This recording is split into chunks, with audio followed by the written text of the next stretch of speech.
नमस्कार, आप सभी का स्वागत है आरंभ क्लासेस में। मैं हूं नमन परसाई और आज हम डिस्कस करने वाले हैं करंट अफेयर्स। आज की डेट है 4 अप्रैल 2023। टॉपिक काफ़ी महत्वपूर्ण है। कुछ ऐसे क्वेश्चन डिस्कस करने वाले हैं जिनकी हर एग्जाम में आने की संभावना है। बेसिकली करंट अफेयर की हर एग्जाम में आने की संभावना हमेशा होती है। हर एग्जाम में, जैसे आपका एमपीपीएससी है, पटवारी है, जितने भी आपके एग्जाम होते हैं सभी में यहाँ से क्वेश्चन बनते हैं, इसलिए ध्यान से पढ़ना है और हो सके तो उसके नोट्स भी आपको मेंटेन करते चलना है। चलिए शुरुआत करते हैं। ये हमारी वेबसाइट है। यहाँ पर आपको सभी एग्जाम की टेस्ट सीरीज, लगभग 1200 एग्जाम, 1200 प्लस एग्जाम इसमें कवर किए गए हैं। सभी के टेस्ट सीरीज यहाँ पर अवेलेबल है और सभी टेस्ट सीरीज बायलिंगुअल है, यानी हिंदी और इंग्लिश दोनों में अवेलेबल है। इसके अलावा ऑनलाइन क्लास भी अवेलेबल है। एमपीपीएससी प्री की वैकेंसी आ चुकी है, 21 मई को पेपर है, तो उसके लिए भी हमारे पास ऑनलाइन क्लास अवेलेबल है। आज ही इंक्वायरी करिए। नंबर आपके सामने है। नंबर हमारा है 9424486903। इस नंबर पे कॉल करें, आपको सारी जानकारी यहाँ से प्राप्त हो जाएगी। ठीक है, चलिए आगे बढ़ते हैं। इसके अलावा देखिए, टेस्ट सीरीज भी अवेलेबल है। एमपीपीएससी की टेस्ट सीरीज भी हमारे पास अवेलेबल है। टेस्ट सीरीज की विशेषता, इसके फीचर्स आपके सामने हैं। देखिए, जो टेस्ट सीरीज हम आपको दे रहे हैं इसमें 200 टेस्ट, यानी इसमें आपको 21,000 प्लस क्वेश्चन इसमें अवेलेबल हैं। इसके अलावा देखें, ये सभी टेस्ट जो हैं हिंदी और इंग्लिश यानी बायलिंगुअल है, हिंदी और इंग्लिश दोनों में अवेलेबल है। उत्तर एवं व्याख्या सहित आंसर विद सॉल्यूशन इसमें दिया हुआ है। 60 मॉक टेस्ट, 60 एफएलटी है। इसके अलावा एमपीजीके, ये एमपीजीके के 600 क्वेश्चन अलग से हैं। जो आपकी एफएलटी, इसके अलावा 600 क्वेश्चन अलग से दिए गए हैं ताकि आपकी प्रैक्टिस अच्छे से हो पाए। प्रीवियस ईयर क्वेश्चन भी इस पेपर भी इसमें कवर किए गए हैं। सन 2000 से लेकर वर्तमान तक जितने भी आपके पेपर हुए हैं पीएससी प्री के, सभी को इसमें कवर किया गया है विद आंसर विद सॉल्यूशन। इसके अलावा करंट अफेयर को भी इसमें कवर किया गया है। 2019 से लेकर वर्तमान यानी 2023 तक जितने भी आपके करंट अफेयर है मंथ वाइज इसमें कवर किया गया है। बहुत अच्छा पैकेज है। इसकी प्राइस है 399 फॉर 90 डेज। काफ़ी अच्छा पैकेज है, आज ही इससे परचेज करें। लिंक डिस्क्रिप्शन में है। हमारी वेबसाइट का नाम है arambaclass.com। यहाँ से आपको टेस्ट सीरीज प्राप्त हो जाएगी। चलिए, इसके अलावा हमारी एप्लीकेशन भी है, इसकी लिंक भी डिस्क्रिप्शन में है, तो आज ही इसे डाउनलोड करें और आपकी तैयारी शुरू करें। चलिए, सबसे पहला क्वेश्चन आपके सामने आ रहा है कि प्रोजेक्ट आकाश तीर के तहत रक्षा मंत्रालय ने किसके साथ हाल ही में समझौता किया है? BEL, BHEL, उसके बाद HAL या इनमें से कोई नहीं। आकाश तीर आपके सामने, ये देखो, ये आकाश तीर है, इस प्रकार से आकाश तीर है, तो आप इसका आंसर है BEL। तो बेसिकली आकाश तीर के लिए, जो आपका प्रोजेक्ट आकाश तीर है, इसके लिए रक्षा मंत्रालय ने BEL के साथ में समझौता किया है। अब ये बेसिकली समझौता है क्या, आइए समझते हैं। देखिए देखिए, जो रक्षा मंत्रालय है भारत का, डिफेंस मिनिस्ट्री है, रक्षा मंत्रालय ने गाजियाबाद स्थित, जो गाजियाबाद में जो भारत इलेक्ट्रॉनिक्स लिमिटेड है यानी BEL है, के साथ में एक समझौते पर हस्ताक्षर किया है। तो क्या है ये?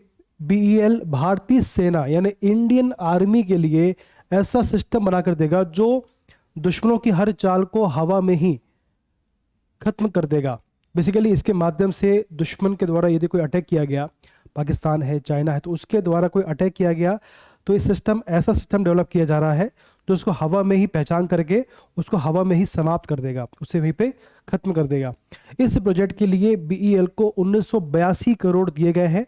इसके अलावा देखें, BEL देश की रक्षा और बचाव क्षमता को बढ़ाने के लिए स्वचालित यानी ऑटोमेटेड वायु रक्षा नियंत्रण और रिपोर्टिंग प्रणाली यानी automated air defence control and reporting system, मतलब एयर, क्या लिखा इसमें? ऑटोमेटेड एयर डिफेंस, यानी एयर के फील्ड में ऑटोमेटिक रूप से डिफेंस को कंट्रोल करने के लिए इस सिस्टम को डेवलप किया गया है।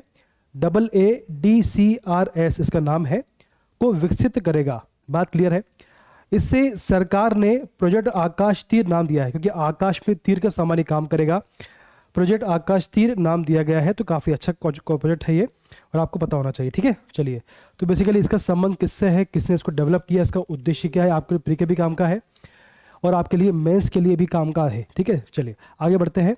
किस राज्य के मुख्यमंत्री ने हाल ही में पथश्री रास्ता श्री परियोजना का शुभारंभ किया है? नाम से क्लियर है, रास्ता बनाने का कॉन्सेप्ट है इसमें, जो आपकी सड़कें हैं उनको डेवलप किया जाएगा। तो इसका संबंध किस राज्य से है? तो पश्चिम बंगाल, मध्य प्रदेश, राजस्थान, पंजाब। इसका आंसर होगा पश्चिम बंगाल। पश्चिम बंगाल में फोटो में क्लियर है, ममता बनर्जी फोटो में सामने है, तो इसका आंसर क्लियर है, पश्चिम बंगाल इसका आंसर है।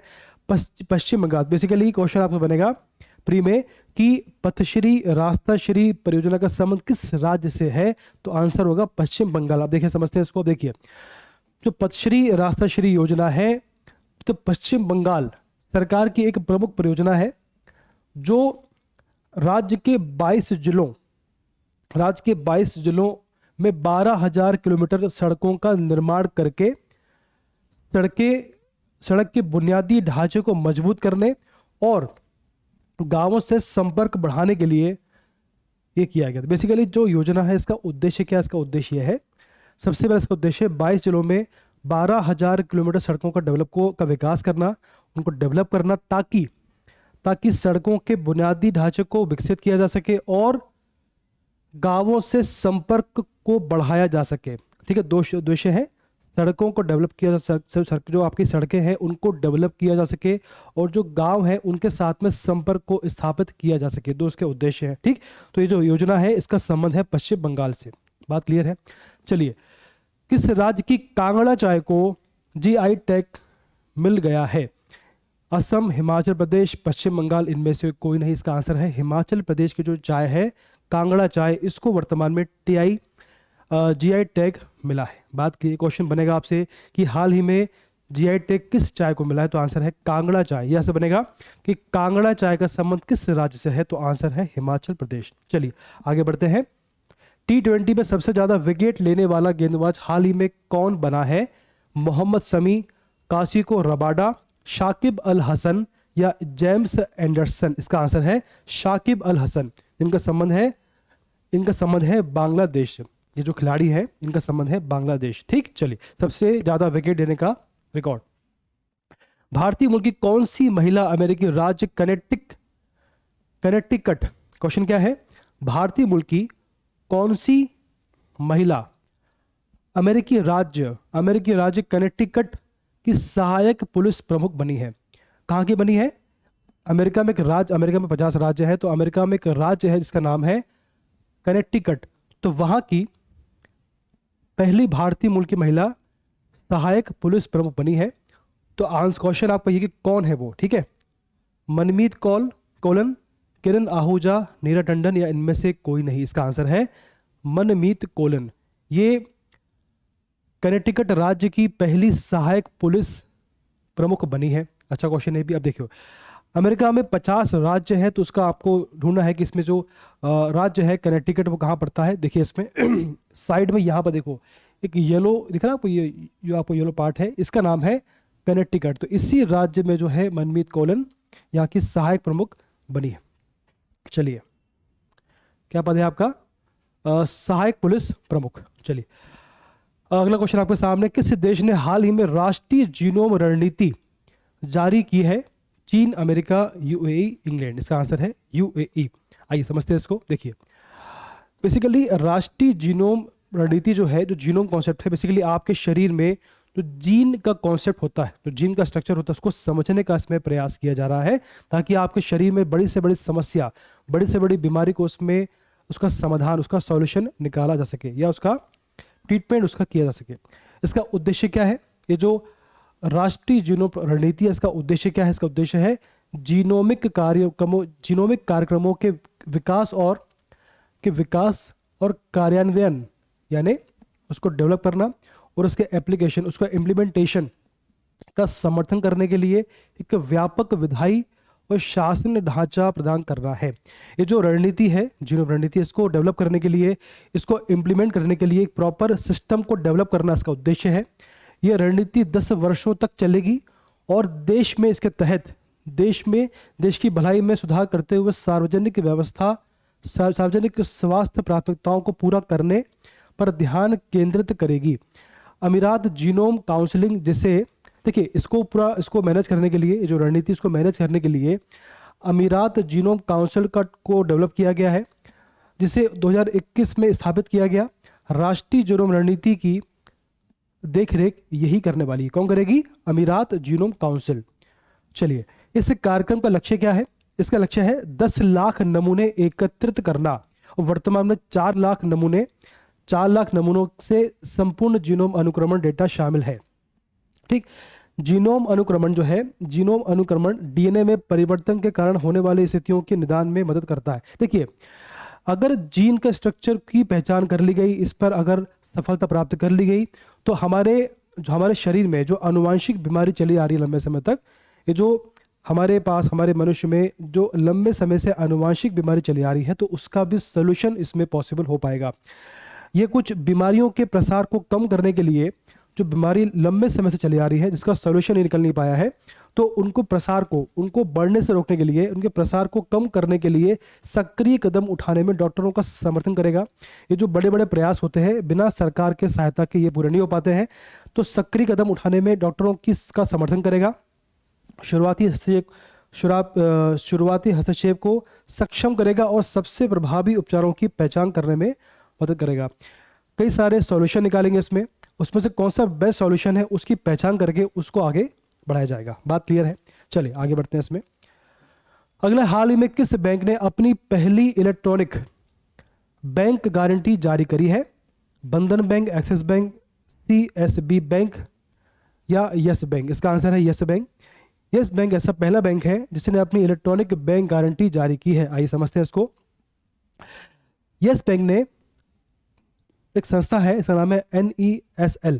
तो यस बैंक ने national e governance services limited के साथ में सहयोग किया है ताकि वह अपनी पहली electronic bank guarantee EBG, electronic bank guarantee जारी कर सके। ठीक, तो किसकी सहायता से किया है? National e governance services limited, इसकी सहायता से इस बैंक ने अपना पहला इलेक्ट्रॉनिक बैंक गारंटी जारी किया है। उनके डिजिटल डॉक्यूमेंट एग्जीक्यूशन यानी DDE प्लेटफॉर्म के एकीकरण ने बैंक गारंटी जारी करने और रखरखाव के पूर्व मौजूदा कागजात प्रक्रिया को पूरी तरह से डिजिटल बनाने का संभव बनाया है। बेसिकली जो डॉक्यूमेंट होते हैं तो उनको डिजिटल वे में मेंटेन करने का इसमें प्रयास किया गया है, ताकि उनके रखरखाव में जो खर्चा होता है, जो मैनेजमेंट होता है, उसमें कॉस्टिंग कम आ सके और लंबे समय तक ये आसानी से सुरक्षित रूप से हमारे पास रह सके।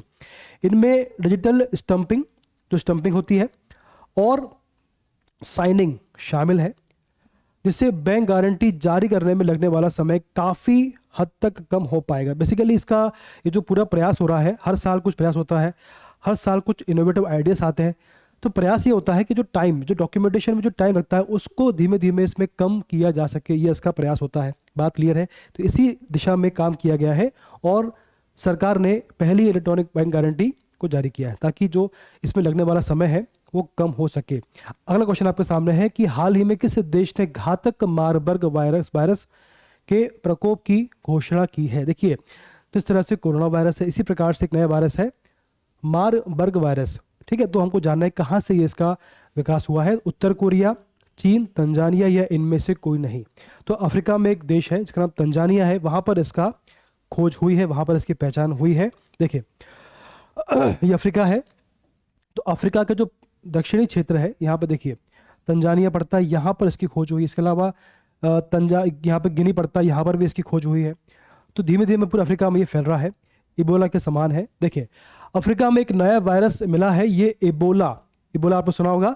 इबोला परिवार का वायरस है, इसी फैमिली का मेंबर है ये, जिसे मारबर्ग वायरस कहा गया। तो क्वेश्चन आपसे बनेगा प्री में कि मारबर्ग वायरस का संबंध किस देश से है या इसकी खोज कहाँ पर हुई है? तो उसका आंसर होगा अफ्रीका, या आप भी जाएंगे तो उसमें अफ्रीका में तंजानिया में बेसिकली इसको ढूंढा गया है। मारबर्ग वायरस का संबंध है अफ्रीका से। ठीक है, साउथ अफ्रीका बोलेंगे और तंजानिया। पश्चिमी अफ्रीका देश, अब देखिए इसमें पश्चिम में देश है गिनी के गुएगडो प्रीफेक्चर में मारबर्ग वायरस का एक केस सामने आया है। इसकी वजह से होमोरेजिक फीवर, इसका मतलब होता है ग्रुप ऑफ डिसीज। जो कि किसी भी शख्स के लिए बेहद खतरनाक, ये जो वायरस है काफ़ी खतरनाक है, इसके जो इम्पैक्ट होते हैं, इसका जो अफेक्ट होता है अपनी बॉडी पर, ऑर्गन्स पर, काफ़ी बहुत ही भयानक होता है। इसलिए इस पर काम हो रहा है ताकि ये समाप्त हो सके। पाकिस्तानी मुल्क के हमजा यूसुफ किस देश के फर्स्ट मिनिस्टर भारत में, ये जो पद होता है, देखिए क्वेश्चन क्या है, पाकिस्तानी मुल्क के हमजा यूसुफ किस देश के फर्स्ट मिनिस्टर चुने गए हैं। ये जो पद है फर्स्ट मिनिस्टर, इसका जो ओहदा होता है, तो इसका जो ये जो पद है भारत के पीएम के समकक्ष है। ये जो फर्स्ट मिनिस्टर का पद है ये भारत के पीएम के समकक्ष होता है। बात क्लियर है। तो क्वेश्चन क्या है कि हमजा यूसुफ किस देश के पहले फर्स्ट मिनिस्टर बने हैं। नीदरलैंड, स्कॉटलैंड, पोलैंड या नॉर्वे। इसका आंसर है स्कॉटलैंड के बने हैं। तो जो हमजा यूसुफ है पहली बार, जो आपका स्कॉटलैंड है उसमें पहली बार कोई मुस्लिम जो है उस देश का फर्स्ट मिनिस्टर बना है। बात क्लियर है। चलिए ये आपके हैं हमजा यूसुफ। चलिए अब देखते हैं कि स्कॉटलैंड आता कहाँ पर है। देखिए ये जो आपका यूके है ना, जो आपका यूके है ये मिलकर बनता है। यूके जो बेसिकली ग्रुप ऑफ कंट्री है। देखिए जो आपका यूके है तो basically UK, England, Wales, North Ireland और स्कॉटलैंड, इन सबको मिलाकर बनता है यूके। बात क्लियर है। तो जो हमजा यूसुफ है इनका प्रयास है, ये क्यों बने हैं, इनका प्रयास है कि जो स्कॉटलैंड है उसको यूके से अलग किया जा सके। इनका नारा भी यही है कि स्कॉटलैंड को यूके से अलग किया जा सके। इसी कारण से ये फर्स्ट मिनिस्टर बने हैं। तो वर्तमान में जो आपके ब्रिटिश के पीएम है ऋषि सुनक, उनके लिए काफ़ी समस्या ये भविष्य में होने वाली है। बात क्लियर है। चलिए हमारे लिए काम का ये है कि कहाँ पर कौन बना है, हमजा यूसुफ कौन है, किस पद पर बने हैं, और जो स्कॉटलैंड है मैप पर कहाँ पर आता है। तो हमारे लिए काम का इतना ही है बस। चलिए आगे बढ़ते हैं। गेटवे ऑफ इंडिया से एलिफेंटा की गुफाओं तक, गेटवे ऑफ इंडिया से एलिफेंटा की गुफाओं तक तैरने वाला पहला व्यक्ति कौन है। कृष्ण प्रकाश, साजन प्रकाश, संदीप सेजवाल या इनमें से कोई नहीं। इसका आंसर है कृष्ण प्रकाश। ये आपके सामने फोटो है, आप देखिए। ये भारत का मैप है और यहाँ देखिए आप, यहाँ पर साइड में ये महाराष्ट्र पड़ता है, इसके ऊपर गुजरात है, ठीक है, यहाँ पर मध्य प्रदेश है। तो यहाँ पर आपके गेटवे ऑफ इंडिया है मुंबई में, और यहीं पर साइड में एलिफेंटा की गुफा है। देखिए चलिए अब देखिए, ये गेटवे ऑफ इंडिया है, ये आपका अरब सागर है, यहाँ पर गेटवे ऑफ इंडिया है मुंबई में, और साइड में देखिए यहाँ पर है एलिफेंटा की गुफाएं। तो जो आपके सामने एक व्यक्ति हैं, ये जो कृष्ण प्रकाश, ये जो कृष्ण प्रकाश है ये गए हैं तैर के गेटवे ऑफ इंडिया से लेकर ये गए हैं एलिफेंटा की गुफाओं तक, ठीक। तो इनकी यात्रा यहाँ से यहाँ तक रही है। तो इसका संबंध, ये जो क्वेश्चन आज का है इसका संबंध है महाराष्ट्र से, गेटवे ऑफ इंडिया से लेकर ये गए हैं एलिफेंटा केव्स तक। बात क्लियर है। चलिए आगे बढ़ते हैं। अब देखिए जरा इसमें, किस आईआईटी ने दूध में मिलावट का पता लगाने के लिए हाल ही में उपकरण विकसित किया, इक्विपमेंट विकसित किया है जो दूध में मिलावट का पता लगाने का बड़ी आसानी से। आईआईटी मुंबई, कानपुर, मद्रास या इनमें से कोई नहीं। इसका आंसर है मद्रास। देखिए इस प्रकार का इक्विपमेंट है, ये सबको अलग कर देगा, किसमें कितना स्टार्च है, इसके बाद किसमें H2O2 है, यूरिया है, साल्ट, सबको अलग कर देगा। उसके बेस पे ही दूध की पहचान हो पाएगी कि असली है या नकली है या इसमें मिलावट है। चलिए, चर्चा में रहा होपी किस देश में रहने वाले लोगों का एक जाति समूह है। होपी जो है बेसिकली, होपी जनजाति है, इसका संबंध किससे है, इसका संबंध किस देश से इसका संबंध है, किस कंट्री से इसका संबंध है, हमें ये बताना है। चलिए, तो दक्षिण अफ्रीका, अमेरिका, ब्रिटेन या इनमें से कोई नहीं। तो जो होपी जनजाति है इसका संबंध है इसका संबंध है अमेरिका से। इस प्रकार से होते हैं ये, इनकी वेशभूषा कुछ इस प्रकार से होती है, ठीक है। चलिए आगे बढ़ते हैं। अब देखिए ये जो होपी होते हैं इनका संबंध होता है यूएसए के एरिजोना से। यहाँ पर ये पाए जाते हैं, यूएसए में एक क्षेत्र है, स्थान है एरिजोना, यहाँ पर इनका निवास होता है, यहाँ पर ये पाए जाते हैं। बात क्लियर है। The Hopi are one of the native America groups known as Pueblo Indians, इनको बोलते हैं प्यूब्लो इंडियंस। बात क्लियर है। कभी आपसे क्वेश्चन बनेगा कि प्यूब्लो इंडियंस का संबंध कहाँ से है, तो उसका आंसर होगा अमेरिका में एक जाति है इसका नाम है होपी, उनसे इनका संबंध है। देयर फुल नेम इज होपी तोह शी नू मू विच मीन्स पीसफुल पीपल। इनका नाम होता है, इनका पूरा नाम होता है होपी तुहु शी नू मू, जिसका मतलब होता है पीसफुल इंडियन, फिर पीसफुल पीपल। बात क्लियर है। Like the other Pueblo Indians the Hopi are descendants of the ancestral Pueblo people. इसका मतलब ये हुआ कि जो बाकी अदर प्यूब्लो इंडियंस है, जो अदर प्यूब्लो इंडियंस है, उनकी तरह ही होपी भी अपने पूर्वजों के वंशज हैं। भाई जो अदर, जो अलग से जो जितने भी आपके प्यूब्लो इंडियंस हैं, तो उनकी तरह होपी भी अपने पूर्वजों के वंशज हैं, अपने पूर्वजों से संस्कृति को उन्होंने अडॉप्ट किया हुआ है। ठीक है, चलिए। The Hopi are known all over the world for being highly skilled artist. ये अपने हाईली स्किल्ड के लिए जाने जाते हैं, काफ़ी स्किल्ड होते हैं, काफ़ी कलाकार होते हैं, तो उसके लिए ये फेमस है। Hopi tribes has about 20,000 enrolled tribal members. ये अमेरिका में लगभग 20,000 इनकी संख्या है। तो बेसिकली इनका संबंध है अमेरिका से। अमेरिका में एक क्षेत्र है एरिजोना, वहाँ पर ये पाए जाते हैं। बात क्लियर है। चलिए, पहली बार आयोजित महिला प्रीमियर लीग 2023 का खिताब किस टीम ने जीता है? इसका ऑप्शन है दिल्ली कैपिटल्स, उसके बाद है यूपी वॉरियर्स, मुंबई इंडियंस, या इनमें से कोई नहीं। इसका आंसर है मुंबई इंडियंस। इसका आंसर है, देखिए, मुंबई इंडियंस ने पहली बार मैच जीता है। अभी की घटना है ये, आपने पढ़ा होगा। मुंबई इंडियंस ने महिला प्रीमियर WPL 2023 का खिताब जीतकर इतिहास रच दिया है। मुंबई के ब्रेबॉर्न स्टेडियम में रविवार को खेले गए फाइनल मुकाबले में मुंबई इंडियंस ने दिल्ली कैपिटल्स को 7 विकेट से हराकर, बेसिकली देखो, ये जो खिताब है 23 का किसने जीता है? मुंबई इंडियंस ने। बात क्लियर है। और किसको हराकर जीता है? दिल्ली कैपिटल्स को हराकर जीता है। ये मैच कहां पर हुआ था? ये मैच हुआ था मुंबई के ब्रेबॉर्न स्टेडियम में। ये मैच हुआ था। 3 फैक्ट पढ़ लिया हमने, किसने जीता और किसको हराकर जीता, और ये मैच कहां पर हुआ था। आंसर है ब्रेबॉर्न स्टेडियम, मुंबई। बात क्लियर है। चलिए आगे बढ़ लेते हैं थोड़ा सा। वन्य जीव संरक्षण पुरस्कार 2023 हाल ही में किससे दिया गया है? आदित्य मुखर्जी, राजेंद्र सिंह, आलिया मीर, या इनमें से कोई नहीं। इसका आंसर है आलिया मीर। ठीक, इसका आंसर है आलिया मीर। देखिए आपके सामने है, तो ये अवार्ड है, ये दिया गया है आलिया मीर को, ये अवार्ड दिया गया है। क्या अवार्ड क्या है? वन्य जीव संरक्षण पुरस्कार 2023। ठीक, ये क्वेश्चन बनेगा आपसे कि आलिया मीर को कौन सा अवार्ड मिला है, या वन्य जीव संरक्षण पुरस्कार हाल ही में किसे दिया गया है? आलिया मीर। किस राज्य सरकार ने हाल ही में अपनी आपदा प्रबंधन नीति को जारी किया है?